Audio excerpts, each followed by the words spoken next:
punya pekerjaan.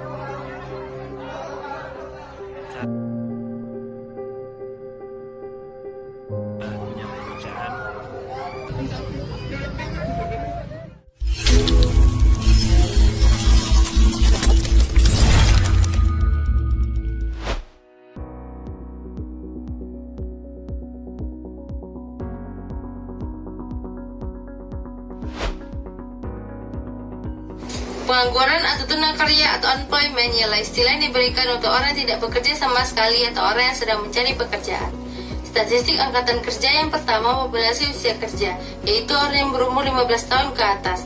Yang kedua Angkatan Kerja, yaitu Angkatan Kerja atau orang yang aktif secara ekonomi. Yang ketiga tidak di Angkatan Kerja, yaitu orang yang berusia 15 tahun ke atas tapi bukan Angkatan Kerja, contohnya siswa dan ART.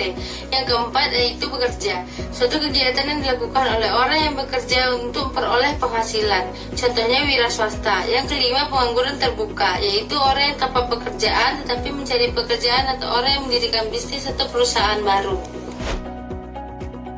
U-rate bukan merupakan indikator sempurna pengangguran atau kesehatan pasar tenaga kerja, karena tidak termasuk pekerja yang putus asa, tidak membedakan antara pekerja penuh waktu dan paruh waktu, atau orang yang bekerja paruh waktu karena pekerja penuh waktu tidak tersedia. Dan yang terakhir, beberapa orang salah melaporkan status pekerjaan mereka dalam survei BLS. Terlepas dari masalah tersebut, U-rate masih dapat digunakan sebagai barometer yang sangat berguna dari pasar tenaga kerja dan ekonomi. Kategori pengangguran dan mengapa selalu ada yang menganggur.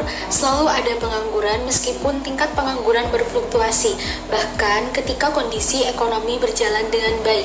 Ada tingkat pengangguran alami dan ada pengangguran siklis. Tingkat pengangguran alami adalah tingkat pengangguran normal di mana tingkat pengangguran aktual berfluktuasi. Sedangkan pengangguran siklis adalah penyimpangan pengangguran dari tingkat alaminya. Terdapat dua jenis pengangguran, yaitu pengangguran friksional dan pengangguran struktural. Pengangguran friksional adalah pengangguran yang terjadi karena sulitnya mencari pekerjaan yang sesuai dengan kualifikasi yang dimiliki. Mencari pekerja biasanya kesulitan untuk mendapatkan info dari pemberi kerja, sehingga tidak bisa bertemu dan bekerja sama. Pengangguran struktural adalah pengangguran yang diakibatkan karena tidak cakap dalam keterampilan tertentu. Dalam sebuah pekerjaan, tentu harus ada beberapa keterampilan yang dimiliki oleh karyawan. Perbedaannya, pengangguran friksional tidak bisa mendapatkan pekerjaan karena tidak ada informasi, sedangkan pengangguran struktural terjadi karena perubahan struktur. Penyebab dari munculnya pengangguran ini bukan karena mereka tidak mau bekerja, tapi tidak mampu menyesuaikan diri.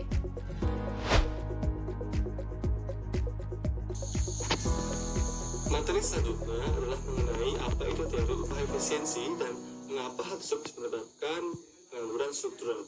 Pengangguran struktural terjadi karena dua hal. Yang pertama adalah ketika pekerja tidak cukup untuk berkeliling, dan yang kedua adalah ketika upah dipertahankan di atas IUM. Hal tersebut dikarenakan tiga hal berikut ini.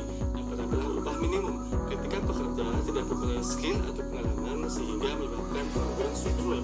Yang kedua adalah serikat pekerja, yaitu ketika asosiasi pekerja melakukan tawar-menawar atas upah tunjangan atau posisi kerja.